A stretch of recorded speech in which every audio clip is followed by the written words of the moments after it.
Kanjeng Nabi itu suatu saat ininya terputus karena perang Uhud. Itu Kanjeng Nabi dia dolanan driji ini. Napa cara niki napa jari jemari ini Nabi putus. Dia dolanan. Jadi Nabi sendiri kadang sering ngajarkan ilmu hakikat. Hal lagi illa usbun utmiyat wa fi sabilillahi ma lafitu. Kowe ora trimo fisik, bentuk fisik jari jemari sing ditetir berdarah. Tapi nak kue fisabilillah ayo wis kowe balik ning habis atem. Sehingga kenapa para sahabat itu ketika dicincang, ketika putus tangannya, putus kakinya, sahabat yang usul ke ilmu hakikat itu malah senang. Karena jasad kita ini kan ila sabilillah menuju jalan Tuhan. Sekali dia sudah terluka fisabilillah itu sudah menemukan formatnya. Cara teori Sino sudah menemukan formasinya. Paham gitu? Ora kok malah ngeluh itu berarti goblok kok nak ngeluh, paham tak? Paham apa? Jadi, makanya Nabi ngendikan ya itu sudah ketemu formatnya. Ketika rohnya para syuhada nanti kembali ke Tuhan ya ketemu formatnya lagi. Itu disebut wala taqulu lima yuqtalu fi sabilillahi amma. Dia tidak mati sesuai formasi awal, yaitu roh kembali ke Tuhan dan jasad ikut mengawal. Nah itu Nabi kadang ya pakai ilmu hakikat begitu. Mulane kula bolak-balik matur, kula nunggu mulai umur 20 tahun nopo pinten kula ngasih ini gak ada penyakit dan ekstrim penyakit saya sampai saat ini kula nak ngobatno ndak lebih 50% karena saya tetap berpikir misalnya cara syariat kan berobat tapi cara hakikat apa betul keberadaan saya di alam ini penting sehingga aku kepengen urip tak bela-belani ngantek andak atusan juta jangan-jangan penting mati ku timbang uripku lah nak ngono lha apa tak bela-belani ndak atusan juta. Jadi misalnya kita berobat ya cari Nabi kan berobat ya berobat. Pokoknya kita Islam masih mau geruduk kadang orang paham. Sekali kamu mengamati dengan visi hakikat, coba sekarang sampean pikir, coba sekarang nggak pakai logika hakikat, pakai logika syariat saja. Saya ini misalnya asetnya 10 juta, misalnya, saya punya aset 10 juta. Tapi misalnya aku rugi nawan atau dipengaruhi di masa depan soalnya, kalau kulo kan soalnya cara teori di masa misalnya kulo rugi, artinya kere di duit 10 juta aset. Tujuan saya sembuh kan supaya aku iso sembuh sehat, engkau iso kerja untuk anak. Tapi karena saya sakit nanti operasi tidak 10 juta. Operasi tidak 10 juta. Wong aku repair mesti iso marisi anak. Apa mana nak duit 10 juta tak ada gue berobat malah jelas ra iso marisi. Lah nak ngono penting matiku ya dibagi 10 juta. Karwan itu diwaris langsung. Sementara anak aku mari dibiayai 10 juta, orang mesti mari 10 juta mesti anu. Artinya tidak ada jaminan kalau berobat itu secara visi ke depan lebih baik. Soalnya malah ngentekno donya enggak jelas akibat positifnya. Misalnya tetap lumpuh duit teori loh. Bapak artinya apa? Teori hakikat tetap lebih benar bahwa hidup itu tidak ada artinya, semua itu tidak ada artinya. Berobat apa enggak berobat semuanya tidak ada arti. Teori loh gini. Sehingga kalau kita tengah-tengah aja tengah-tengah, kasus kula misalnya loro nggih berobat. Gusti separuh kula nglakoni syariat, tapi sebagai kula ulama fikih nggih separuh kula lakoni napa? Jadi kula tetap mboten ngarah obat 100%. Tapi orang ngarah berobat wong kula tiyang napa? Syariat. Tapi memang faktanya itu begitu. Cara Kanjeng Nabi kadang Kanjeng Nabi berobat. Kadang Kanjeng Nabi wis niki tercincang gede guyonan. Wa laki illa usbu'un utmiyat. Ora mbok trisi sing gak melok-melok. Nah, bukti bahwa jasad itu begitu tidak penting. Kayak Sayyid Hamzah. Mulai Sayyid Hamzah nganggep wahyu bentone ra karuan. Kalau teori Siti Jenar itu benar, teori Jalaluddin Rumi benar teorinya ya orang kok ra salate lho, maksudnya pun nganut ra salate. Benar cara analisis roh. Ketika Sayyid Hamzah dinyatakan mati oleh manusia, oleh hukum manusia dinyatakan mati karena dia sudah tidak bergerak. Dalam teori hakikat kan rohnya Sayyid Hamzah sudah fi khawasili tuyurin khudrin. Rohnya sudah diambil Tuhan, tidak mati. Paham ya? Ketika rohnya Sayyid Hamzah sudah diambil, jasad ini sudah tidak punya rasa. Sekarang secara syariat kasat mata kita tahu, wong jasad nak diinfus, di sayat-sayat dioperasi orang kroso. Apa meneh saiki ruhe wis bisa. Lah ya jasad itu cek gampange dioperasi dibius saja terus tidak kerasa. Apalagi rohnya sudah diambil. Nah saiki bayangkan ketika Sayyid Hamzah itu sudah di atas, Niku kira-kira delok wahsi ra wong bentuk. Lho wong kok baca igabus. Ketika jasad benar-benar tidak penting, kemudian jasadnya Syekh Hamzah kan dicincang oleh wahsi. Ketika rohnya sudah diambil kan Hamzah tidak merasakan. Berarti Syekh Hamzah guyu-guyu wahsi. Wahsi cek bentuk nih gabus dicincang. Paham ya? Lho ini tenang. Artinya ketika pandangan manusia iba kepada Syekh Hamzah karena dicincang, dimutilasi oleh wahsi.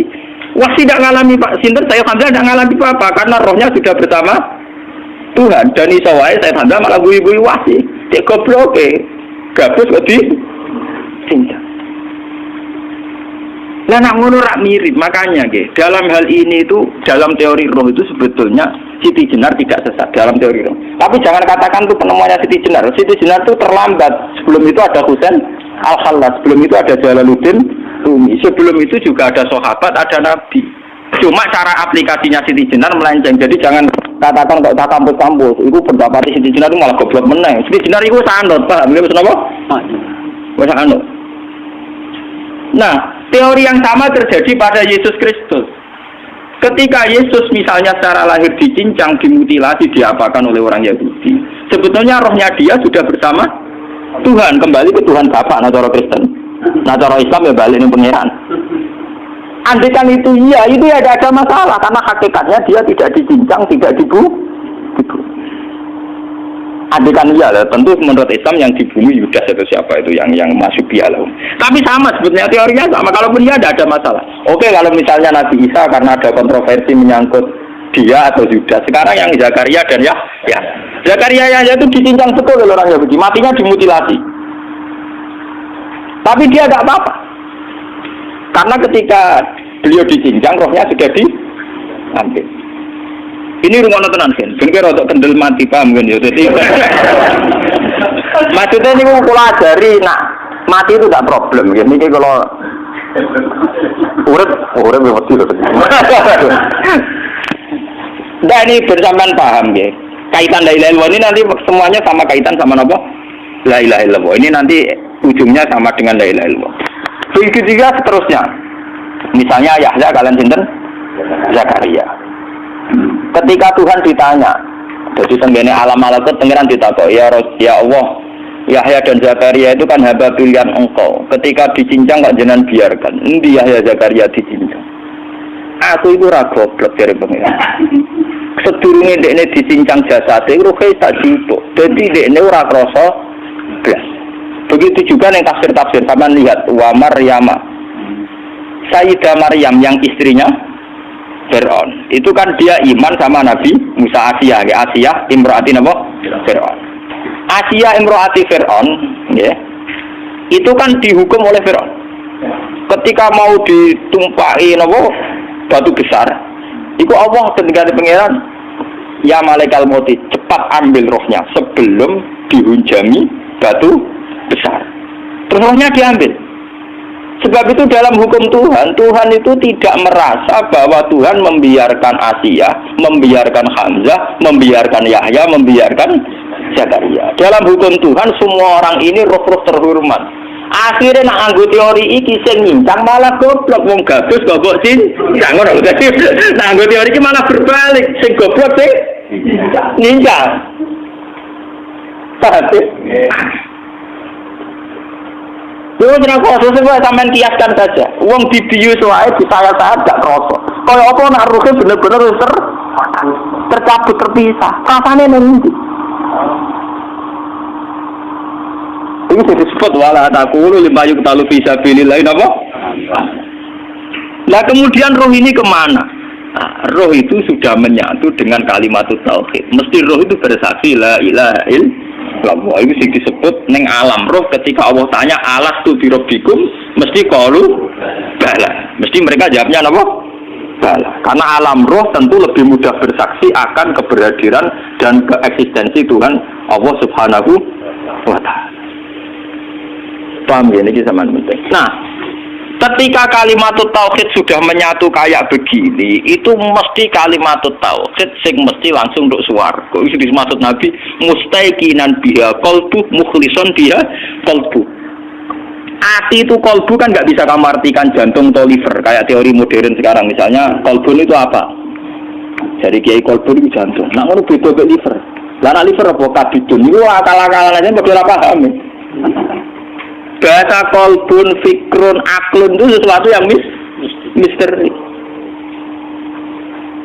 Lah roh ini kemudian dengan kalimat tauhid sudah menyatu disebut mukhlison biha kolbu. Ada tingkat kemurnian hubungan roh dengan kalimat tauhid.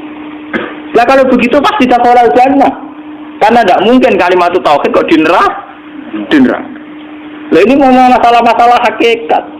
Uang sing gak tahu petualangan hakikat, momennya yang sering bingung bakas duit, bayar kredit, utang jatuh tempo. Orang kan kalau mikir, utang kamu sentak gue mikir dulu. Tuh mahasiswa sok mikir main pacaran. Sing santri-santri sok mikir hakikat tapi kekambe utang, be kredit. Mana anut pulau mawon, pulau nu apa di urusan dunia, rada orisinal lah. Kalau pulau barang rada orisinal. Hanya tingkat erotnya dari dunia sudah bagus, maksudnya pembuatan parah lah. Pulau dari uang dipengaruhi roh. Dari wong kula ngalim ora roh wis mati rasa. Jadi paham kula logika niku napa? Sebab itu ketika pangeran kullu syai'in halikun illa wajha. Lah selain roh itu syai. Sementara roh sendiri oleh bahasa Tuhan tidak pernah dikatakan syai. Ini disebut kulir ruhu min amri rabbi. Makanya Imam Ghazali ngendikan sangat bodoh orang menyamakan roh dengan roh. Roh itu tidak khalqu tapi amru. Dan dalam tradisi Tuhan, khalqu dengan amru itu beda. Jadi tenggene sesuatu disebut ala lahul khalqu wal amru. Jadi khalqu itu jasad, amru roh. Ala ini ngolawi tetap di Allah al khalqu tawi khalqu penciptaan dan itu terkait jasad wal amru roh. Karena kulir ruhu tidak min khalqi rabbi tapi min amri. Kalau sudah amru itu manusia siapapun tidak bisa memahami yang namanya apa? Amru. Mulane kula nate ditanggepi. Mulane kula nu syukur, bae kula ulama sing rada ngawur lah, wae kula mantep disayang Kanjeng Nabi. Muga sing paham Kanjeng Nabi zaman akhir termasuk kula, jelas termasuk kula. Kula tak angen-angen. Kula kan sering maca Abu Yazid Al-Bustami ketika petualangan ning alam malakut ning langit dolanan. Tak angen-angen yo, pancen nek ning alam roh mungkin sedanten. Kados Kanjeng Nabi Isra Mi'raj, nanti ketemu Nabi Musa, Nabi Ibrahim, Nabi Isa, memang enggak ada masalah. Kalau alam roh sekarang pun siapa saja yang mukasyafah bisa ketemu Nabi Muhammad, Nabi Isa, karena alam roh tidak ada batas, tidak ada batas waktu, tidak ada batas apa-apa, sudah melintasi ruang dan waktu. Alam fisik sing ruwet. Engko rukin lebih jendela nek ora iso alam fisikku gampang, kalau boleh ora iso. Paham ya? Dan alam roh itu melintasi batas ruang dan nah itu ada penyair dari India. Dia iman dengan Nabi Muhammad perkara ini sederhana. Nabi Idris ya nabi, tapi rumah saku wong egois. Mergo cerita-cerita kan Nabi Idris itu kepengen roh swarga.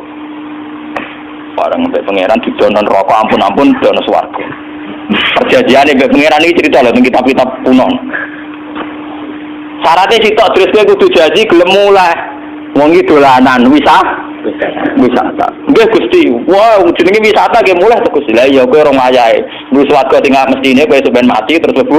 Barco ini wisata tak didono tok tapi kayak kudu semula ya. Nggih. Walhasil ana cerita dan Nabi itu ngakali pangeran sandale ditinggal sitok. Ya, dadi malah nak kiai politik bodoh niku ya biasa. Wong Nabi ta bodoh di pangeran sih. Lha iki cerita wonten kitabe maksudnya.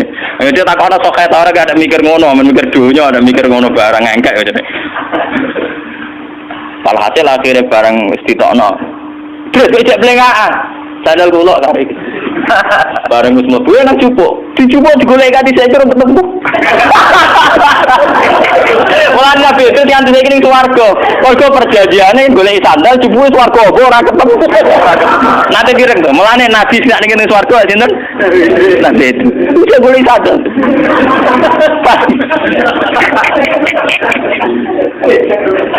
Wah, cari terkenal. Yo ada cerita ngene kok. Mulane wong sufi sangka India, Nabi Idris urung nabi tenan ya Nabi Muhammad.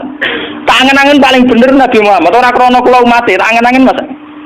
Kula lho umpama kula bayangno kula. Misale kula takoki malaikat Jibril, "Hak gak kepen mlaku-mlaku?" Sembuti Jibril. Yo mlaku-mlaku ning langit misal. Terus kula misale ning langit Karena ngerti alam ajaibul malakut, misalnya ning langit nang pemandangan indah, no jabar jat, fakosahama, kosah istilahnya, pokoknya semuanya indah. Ya semuanya indah kan gara-gara aku biasa roh Ruhin, roh Mustafa, roh wong ra jelas-jelas iki. Kemudian ning kono wong ganteng-ganteng sing wedok widadari ayu-ayu, tentu aku nganggep ning kono lebih indah tapi dari sekarang. Tapi nak diwalik nganggo teori iradatullah. Wong ning kene ganteng-ganteng, do maca tasbih wajar raine cemorong wajar nek jenenge ra bingung. Nang donya ku wong do bingung, ora duwe kadang sungguh ya antik juga ciptaane.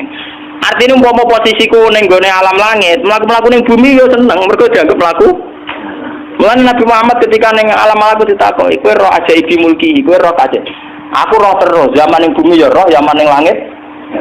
Karena misalnya malaikat penghuni langit, itu dianggap prestasi dari melaku-melaku roh kue-kue itu. Artinya, bagi mereka sing darani melaku-melaku roh alam malakut ya roh kue-kue ini iki ning alam duh. Padha bagi wong sing ning donya didarani melaku-melaku ning alam malakut. Tapi kesimpulannya akan sama. Engko kowe delok alam malakut ya ape kagum Allahu Akbar subhanallah. Kowe delok alam bumi dengan segala variasinya juga akan kagum Allahu Akbar subhanallah. Jika Nabi Muhammad tenang ae ning alam malakut ya dekne terus bisa Allahu Akbar subhanallah. Ning bumi ya Allahu Akbar subhanallah. Mun pengiran ku gawe kowe pancen anta abdi hakon. Maksud kowe pancen nabiku tenan jos tenan iki. Ora gampang ning pengiran Masra Rukin. Tidak gampang bisa mengagumi ciptaan Allah yang dengan bentuk yang tidak jelas-jelas begini, paham ya? Dan itu Nabi Muhammad tetap bisa, dan itu luar biasa.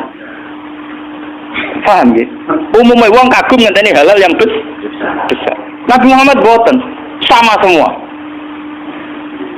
Nah itu sing dimaksud mulane dari hikam kaifa atadinu bisain inni arwaha fi kulli syai'in. Bagaimana saya anti sesuatu wong saya melihat Allah di semua sesuatu.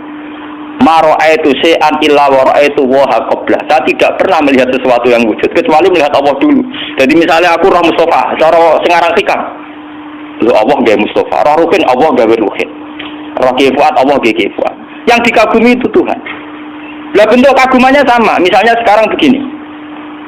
Pak SBY itu kalau senyum atau siapa yang ketua Demokrat senyum, itu juga wajar. Wong di duit di jabatan bisa senyum wajar. Tapi ini aneh sekali, orang nggak punya apa-apa kok bisa senyum. Jadi tingkat ajaibnya lebih tinggi. Paham ya? Paham ya? Tingkat ajaibnya lebih tinggi. Paham? Dan itu tetap bisa Allahu Akbar. Subhanallah. Malah aku niru Nabi Muhammad. Roh kowe iso Allahu Akbar, roh sapa iso Allah. Dan itu butuh orang yang tauhidnya tingkat tinggi dan banyak baca ya. Kan kula umpama mulane kula seneng model Abu Yazid Al-Bustami, model ditakoki pangeran, "Ya Yazid, kowe sira swarga sampun, neraka sampun. Kowe gawok seneng, nggih seneng mergo niku ciptaane jeneng. Neraka panas Abu Yazid, nggih panas wong jinan damel panas. Swarga api nggih wong jinan gaya." Ya ngono. Lah maksud tempi, nggih pokoke tetep penting jenengan. Liyane iku nggih sifat kabeh mergo jenengan ga. Ya tentunya nggih ngoten. Mulane Abu Yazid sebaliknya ning dunya nggih tenang mau. Mulane kanjeng Nabi itu seorang nabi yang tenang ning dunia ya tenang ning akhirat. Mergo dekne lahul hamdu fil ula wal akhirah. Beliau sudah bersaksi betul kalau Allah lahul hamdu fil ula wal akhirah. Fa subhanallah hina tumsuna wa hina tusbihun. Makanya Nabi mengajari dengan cara syariat, misalnya kita bangun tidur. Bangun tidur kata Nabi kita diajarkan asbahna wa asbahal mulku lillah. Gusti kula tangi turu. Ujung-ujungnya nyiksa ini kerajaannya jeneng. Kalau saat ini turu Gusti, turu dia termasuk ayatnya kekuasaan ini apa? Jenengan. Mulane dari kanjeng Nabi amsaina wa amsal mulku lillah wa asbahna wa asbahal mulku lillah. Jadi kanjeng Nabi wa esuk nyiksa ini pangeran, sore nyiksa ini pangeran, roh Jibril nyiksa ini kekuasaannya pangeran, roh Ruhin nyiksa ini kekuasaannya pangeran. Sehingga dia ini perlu kehilangan sandal kalau Nabi orang perlu bodoni pangeran. Kitab-kitab kenapa Nabi itu orang mulai mereka sandal ditinggal bareng digolek ora ketemu. Lho kok ono cerita ngono. Mulane cari apa fiksi ilmiah novel luwih canggih. Wong kuno-kuno nak gawe fiksi kelas tok swarga gak alam malah. Luwih seru petualangane lho napa? Ora trimo nenek sihir. Paham ya? Lah, kalau kalimat tauhid sudah menyatu kayak Zakaria, kata sinten Abu Yazid Al-Bustami itu mesti dakhalal. Dan perlu kamu catat, pertanyaan Abu Dzar itu pertanyaan bodoh wa insana wa insaroko. Orang yang belajar ilmu hakikat tentu janggal dengan pertanyaan Abu Dzar. Piye Abu Dzar pinter Kanjeng Nabi? Maksudnya ngeten iki. Wong sing nglafadzno la ilaha illallah dakhalal jannah. Senajan to dekne zina, senajan to dekne nyolong. Orang yang memahami ilmu hakikat tentu janggal bagaimana orang yang melafazkan la ilaha illallah kemudian dia berzina. Ciri utama orang nyebut Allah idza dzikirallah wajilat. Kalau wajilat kulubu mau mengkeret ora iso zina, paham? Paham nggih? Mulane Abu Dzar iku goblok, paham nggih? Paham nggih? Dadi nazar mulane kuwi nerangno telung fase, paham nggih? Berarti kowe ora mukmin sing dzikira wajilat wong dzikira, kok iso iso di? Wong mengkeret ora iso apa? Zina, paham nggih? Wah, nek ngaji kowe bejo ketemu ulama ulun bejo kudu syukur to. Mboten iki tenan kudu syukur to. Artinya ada kitabnya, terus ada analisisnya, terus ada marojeknya, terus orisinil. Artinya orisinil itu kula kan ngeci apal Quran hadis. Artinya ya waras artinya itu. Mboten iki tenan, mboten iki tahadus bi nikmat. Paham ya? Tapi piye wae nek iya dikira wajilat. Muni Al-Fatihah.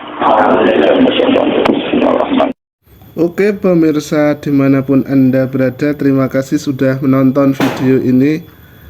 Semoga banyak manfaat dalam video ini.